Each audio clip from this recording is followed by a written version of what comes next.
Saya seorang jurnalis. Wajar, jurnalis ini harus netral ya. Negara ini termasuk mendanai untuk penyerangan ini. Negara-negara tersebut yang membutuhkan. Kalau masalah mendanai, semua negara Arab terutama ya, semua ya, mayoritas itu pasti mendanai. Mendanai Israel? Iya. Tapi ya ada ya orang begitu ya, maksudnya hanya demi biar tetap jadi kekuasaan, gak dituntut, gak diadilin, korbanin orang lain gitu ya. Ada yang punya orang gitu, ada orangnya hidup gitu ya. Itu nggak bisa dipercaya sebenarnya, orang ada yang begitu udah puluhan ribu demi mempertahankan posisi dia, masih kurang gitu ya. Dan masih aja yang nurut gitu, bingung kita juga. Ini kan dunia juga udah tahu semua kan ibaratnya. Gini, dia pun sebetulnya nggak akan berani senekat ini kalau tidak ada titipan. Sebetulnya dia juga merasa termotivasi karena ada yang memotivasi di belakang. Siapa?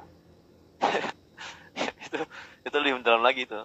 Ya adalah negara-negara yang dianggap ya negara Arab gitu ya. Itu juga ada yang nitip-nitip ke Israel itu. Ada juga negara Arab. Ya ada. Ke apa? Ininya apa namanya? Tanpa menyebut negaranya apa sih ke ininya? Jadi bagi mereka ya para perlawanan di Gaza ini itu sesuatu yang harus dihilangkan. Karena mereka merasa hubungan duniawi mereka dengan Amerika, dengan Israel itu akan selamanya terganggu selama masih ada gerakan ini. Hubungan duniawinya, berarti urusannya duit lagi gitu? Duit lagi. Ya duit, kemudian hegemoni, dominasi. Ya ada aja, maka Netanyahu pun merasa ya saya dapat dukungan dari mereka gitu loh. Jadi bukan hanya perkara dia takut diadili, tapi memang ada pihak-pihak ya memang ini mind blowing ya, ini benar-benar pahit. Tapi ini yang saya baca dan bukan sekedar saya mentafsir, tapi benar saya baca tulisan-tulisan para analis yang paham masalah ini. Negara ini termasuk mendanai untuk penyerangan ini. Negara-negara tersebut yang membutuhkan. Kalau masalah mendanai, semua negara Arab terutama ya, bukan semua ya, mayoritas itu pasti mendanai. Mendanai Israel? Iya, meskipun harus lewat Amerika dulu gitu kan, atau meskipun batas logistiknya enggak apa peralatan alutsistanya gitu. Tapi ini bukan lagi rahasia sebetulnya. Ya memang selama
Assalamualaikum teman-teman, buat kalian yang kelewatan peristiwa penting yang terjadi di Palestina malam hari ini, berikut saya ringkaskan. Dalam waktu kurang dari setengah jam, 400 rudal balistik dari Iran menghujani kota-kota jajahan Israel. נפילות אחי, נפילות של החיים בנבטים. נפילות בנבטים אחי. נפילות קשות בנבטים, שומע? וואו, וואו, וואו, וואו. וואו! הכל נופל לנבטים, אני אומר לך מתקפה אחת החזקות. אימא'לה, אימא'לה, אימא'לה, זהו, למקלט. וואי, וואי, יו! Brigade Revolusi Iran mengaku bertanggung jawab atas serangan tersebut sebagai bentuk pembalasan terhadap pembunuhan Ismail Haniyah dan Hasan Nasrallah. Brigade Revolusi Iran mengancam kalau ada serangan balasan dari Israel, maka serangan dari Iran akan lebih dahsyat dan lebih menghancurkan. Di waktu yang hampir bersamaan, ada dua pemuda Palestina yang terekam kamera melakukan aksi perlawanan yang juga luar biasa, berkeliling di sekitar Tel Aviv, menembaki para penjajah Zionis Israel, dan sejauh ini 8 Zionis terbunuh, belasan terluka. Sampai berita ini saya posting, masih ada laporan bahwa ratusan roket dari Iran terus berjatuhan ke wilayah jajahan Zionis Israel. Sebarkan. Assalamualaikum. Israel dan Iran kompromi buat saling serang. Aksi saling serang antara Iran dan Israel sempat bikin heboh dunia. Namun adu jotos Iran-Israel kemarin sebetulnya menyimpan hal yang sebenarnya bisa jadi lebih kelam. Sejumlah pengamat catat bahwa serangan yang dilakukan Iran dan Israel sama-sama tidak berdampak apa-apa dalam aspek pertahanan. Kedua serangan bahkan disebut hanya tewaskan 1 orang. Karena itu, muncul anggapan bahwa serangan-serangan ini lebih dilakukan untuk kepentingan politik domestik kedua negara.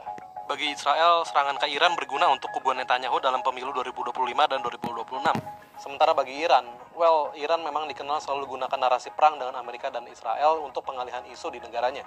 Maka dari itu bisa dibilang adu serangan kemarin jadi semacam kompromi kedua negara untuk keuntungan masing-masing. Tapi kalau menurut kalian sendiri masih ada nggak kemungkinan eskalasi konflik? Berikan pendapatmu.